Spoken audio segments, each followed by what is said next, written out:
In this video, I'll show you how to make copies using your HP DeskJet 4310 printer. So the first thing we're going to do is get the item that you want to copy and lift the lid for the printer.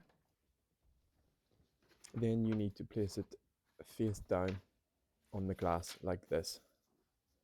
Once you've done that, align it in the top left where you see this little ridge here. So make sure it's pushed up against this corner. Then go ahead and close the lid.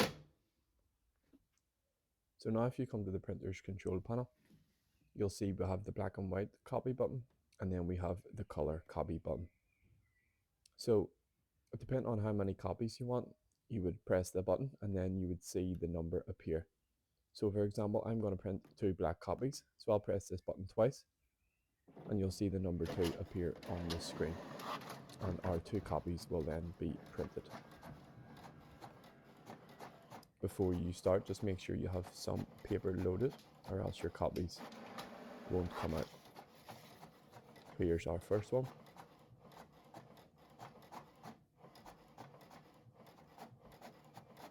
And here is our second black and white copy.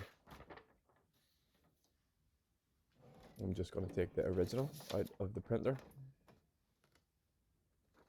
And here we are. So if you found this video useful, please like and subscribe.